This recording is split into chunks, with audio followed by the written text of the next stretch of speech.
Você está vivendo a sua vida, ou apenas interpretando um papel escrito por outros? Talvez você tenha sentido isso nas entrelinhas do dia a dia, um vazio sutil, como se algo essencial estivesse sendo negligenciado. Você cumpre suas obrigações, sorri quando esperam que você sorria, se comporta como se tudo estivesse bem, mas lá dentro, algo grita, um chamado silencioso por autenticidade. A questão não é simples.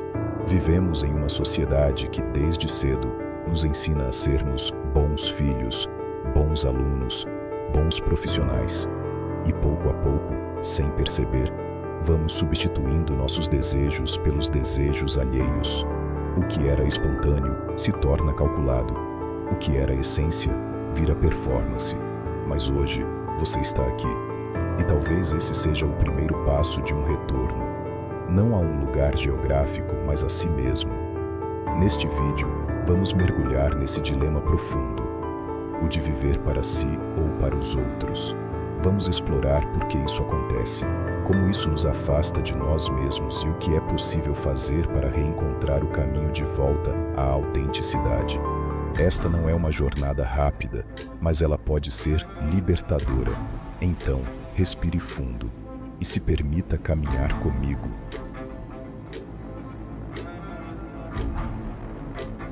Queremos liberdade, mas no fundo, trememos diante da responsabilidade que a liberdade exige. Essa é a primeira grande contradição que habita em nós. O desejo de sermos autênticos, livres, senhores de nossa própria vida. E ao mesmo tempo, o medo paralisante de decepcionar, de não corresponder, de ficar sozinhos.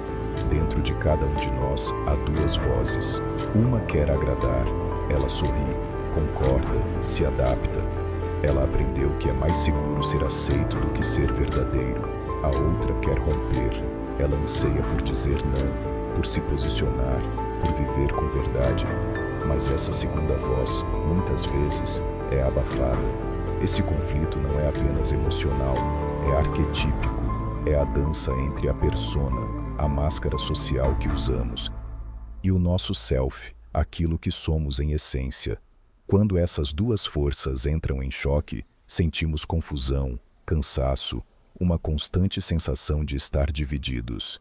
E aqui vai uma proposta. Experimente criar um diálogo entre essas duas vozes.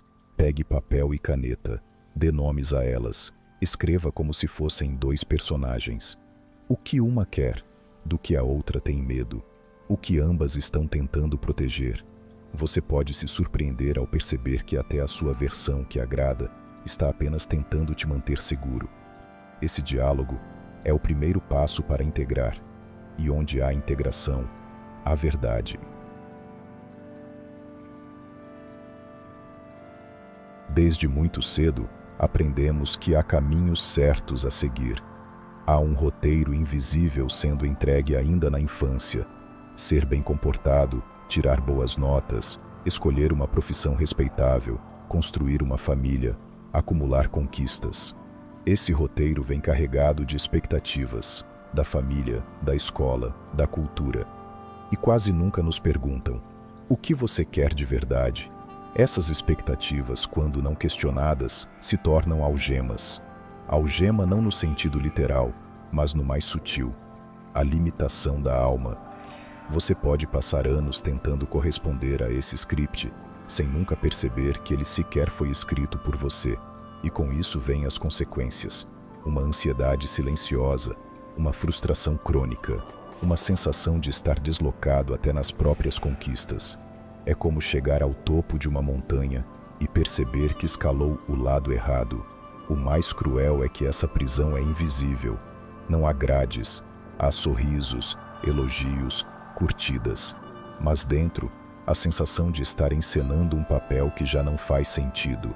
E a psicologia analítica nos convida a fazer uma pergunta incômoda: a quem pertence a vida que você está vivendo? Jung dizia que o processo de individuação exige que nos tornemos aquilo que somos, e não o que os outros esperam que sejamos. Mas isso não acontece automaticamente. É preciso coragem para olhar as próprias escolhas e perguntar: De onde elas vêm? São realmente minhas?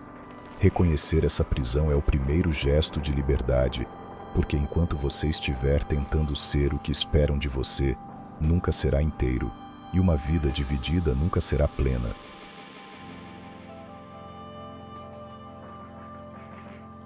Ao longo da história, muitos pensadores se debruçaram sobre essa mesma angústia, o desejo de ser autêntico em um mundo que constantemente nos empurra para a conformidade. Jean-Paul Sartre dizia que estamos condenados à liberdade. Isso porque, ao contrário do que parece, ser livre não é confortável. Liberdade exige escolhas, e toda escolha carrega o peso da renúncia. Quando você começa a viver para si, precisa lidar com o silêncio do outro, com o julgamento, com a possibilidade da rejeição. É mais fácil seguir o fluxo, mas esse fácil tem um preço alto. Nietzsche, por sua vez, nos convida a romper com o rebanho. O Übermensch, o homem que transcende, não é aquele que agrada a todos, mas o que cria seu próprio sentido, mesmo quando está só. É um chamado à coragem radical de ser quem se é, mesmo sem aplausos. Mas ninguém nos ajuda a entender esse dilema como Jung. Para ele, o processo de individuação é uma travessia em direção à própria totalidade. É o encontro com o self, uma instância psíquica que vai muito além da persona social. A individuação não significa egoísmo, significa integração, um viver mais verdadeiro, um retorno ao centro. E quando falamos de expectativas externas, não podemos ignorar a pirâmide de Maslow. Segundo ele, a autorrealização está no topo, mas antes dela, precisamos sentir pertencimento. E aí está o conflito. Muitas vezes, abrimos mão do que somos para garantir que continuaremos pertencendo. Marcos Aurelius, o imperador filósofo, escreveu em seu diário: "É ridículo se importar tanto com o que os outros pensam, quando você mesmo raramente sabe o que pensa." Uma frase simples, mas que revela um paradoxo moderno. Damos mais atenção à imagem que projetamos do que àquilo que realmente somos. Essas referências não estão aqui como adorno intelectual, elas são chaves. Elas nos mostram que essa dor que você sente não é só sua, ela é parte de uma jornada humana e universal, e também nos lembram que há saídas, mas elas não virão de fora. A travessia é interna, e começa quando você começa a escutar, com real atenção, a sua própria voz.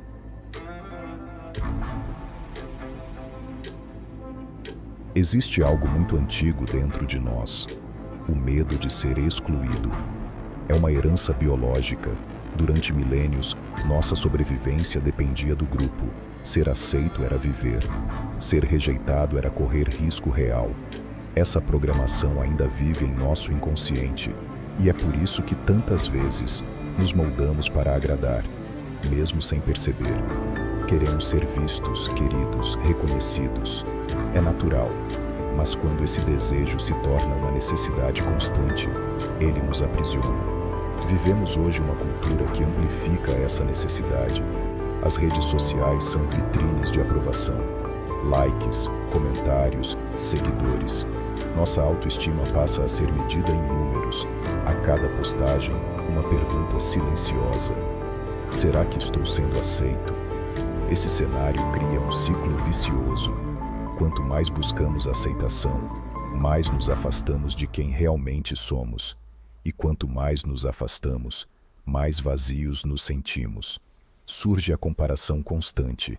A teoria da comparação social, proposta por Leon Festinger, mostra que avaliamos nosso valor pessoal em relação aos outros, e quase sempre saímos perdendo. Mas aqui entra um ponto essencial da psicologia profunda.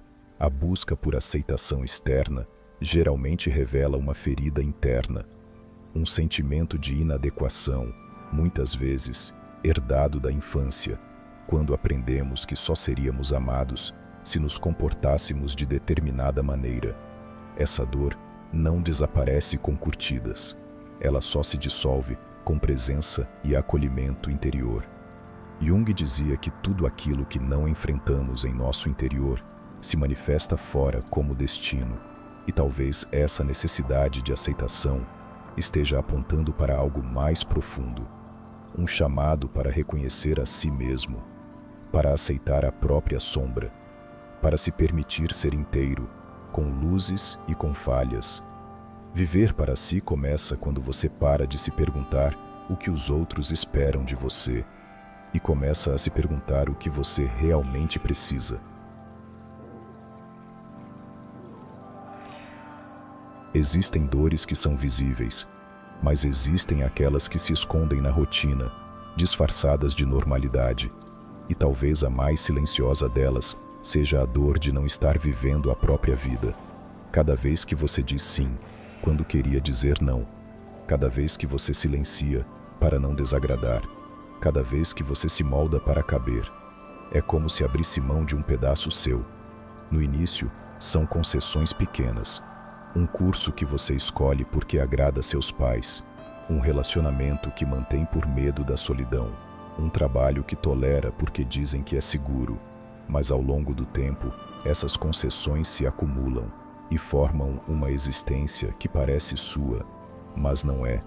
O tempo passa, e então chega o arrependimento, não por erros cometidos, mas por caminhos não trilhados, por palavras engolidas, por sonhos abandonados. É o que muitos expressam no fim da vida, não o que fizeram, mas o que deixaram de fazer.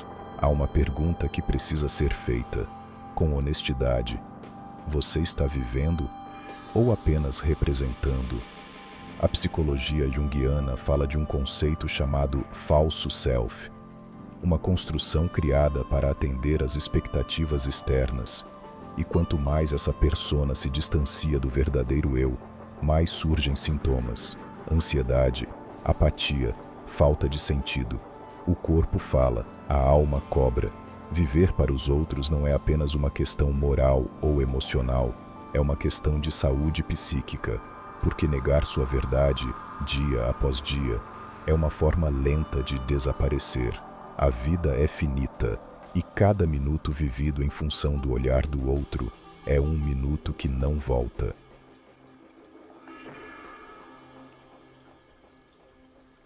É possível retomar o fio perdido, voltar para o centro, mas esse caminho não se faz de uma só vez. É um processo de reapropriação, como se pouco a pouco você recolhesse as partes de si que foram deixadas pelo caminho. Primeiro, reconheça os sinais, aqueles momentos de desconforto interno, mesmo quando tudo parece bem por fora, a exaustão sem causa aparente, a irritação que surge quando você precisa fingir mais uma vez. Esses são recados do inconsciente. Escute-os. Depois questione as obrigações. Nem tudo o que parece necessário realmente é. Muitas vezes mantemos compromissos que já perderam o sentido, apenas por hábito ou medo. Pergunte-se: isso ainda me serve? Ou estou apenas cumprindo um roteiro automático? Redefina o que é sucesso. Para muitos, sucesso é aquilo que os outros admiram. Mas talvez para você, sucesso seja ter tempo, ou silêncio, ou liberdade. O que de fato importa? Abrace a solidão, não como castigo, mas como espaço de reconexão. É na solidão que você ouve sua voz com mais clareza, onde desejos verdadeiros emergem, onde nasce o discernimento. Aprenda a decepcionar os outros, porque viver com verdade implica, inevitavelmente, frustrar expectativas alheias. E isso não é crueldade, é honestidade. Você não está aqui para cumprir o projeto de ninguém. Sua existência é singular. Desapegue da validação. Isso não significa desprezar os outros, mas parar de se alimentar apenas da aprovação externa. O verdadeiro valor vem do encontro consigo mesmo, não dos aplausos. Reinterprete o fracasso. Às vezes, o que parece perda é libertação. Uma demissão pode abrir espaço para o recomeço. Um não recebido pode evitar um caminho errado. Fracassar dentro de um modelo que nunca foi seu não é fracasso, é libertação. E então, dê o primeiro passo. Ele não precisa ser grandioso. Pode ser um não, uma escolha diferente, uma mudança de rotina. O importante é que ele venha de você, porque a partir do momento em que você age em nome da sua verdade, algo muda. Mesmo que ninguém veja, você sabe, e esse saber muda tudo.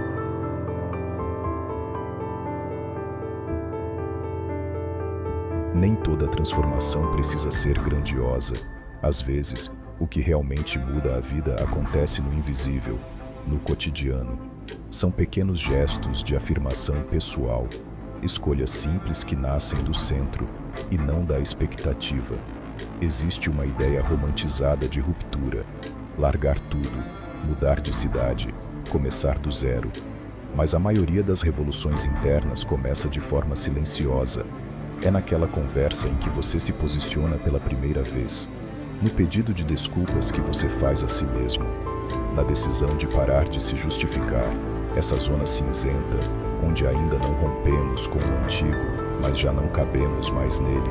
É desconfortável, mas é também fértil.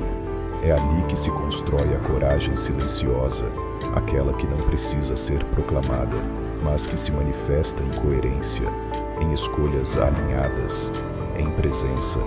Jung falava da importância de tornar consciente o que antes era inconsciente, e é isso que esses pequenos atos fazem. Eles trazem à luz uma vontade que antes estava soterrada pela obrigação. Uma prática possível é o que podemos chamar de sim silencioso. É quando você diz sim a si mesmo, mesmo que em segredo. Pode ser escolher um livro que você ama e não o que está na moda. Pode ser um momento de descanso em meio ao caos, um elogio que você se dá, um limite que você estabelece. O mundo talvez não perceba, mas você sentirá, porque cada gesto alinhado com a sua essência fortalece o vínculo com aquilo que é mais verdadeiro. E viver para si mesmo começa aí, no terreno onde ninguém vê, mas onde tudo começa a mudar.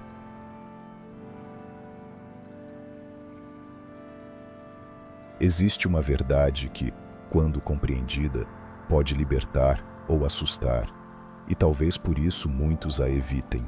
Ninguém virá te salvar. Ninguém virá com uma permissão oficial para que você possa, enfim, viver sua própria vida.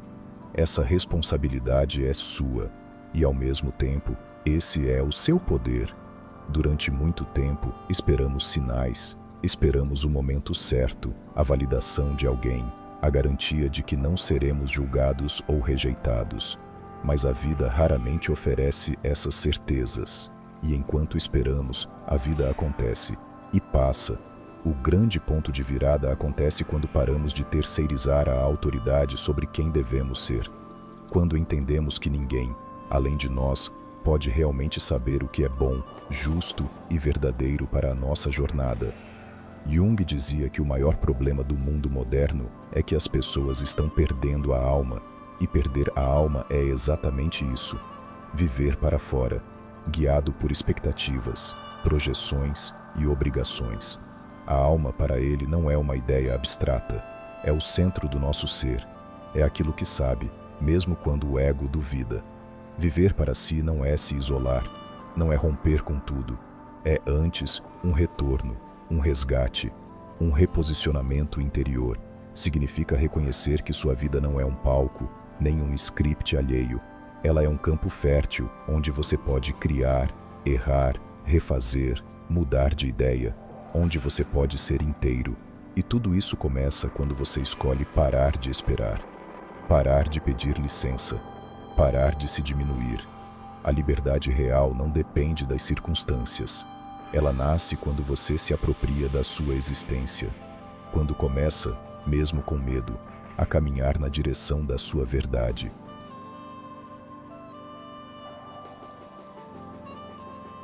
Viver para si mesmo não é um gesto egoísta, é um ato de responsabilidade profunda, porque quando você se alinha com a sua verdade, tudo ao redor se reorganiza, as relações se tornam mais autênticas, as escolhas mais conscientes, e a vida, ainda que com seus desafios, passa a ter um sabor de presença.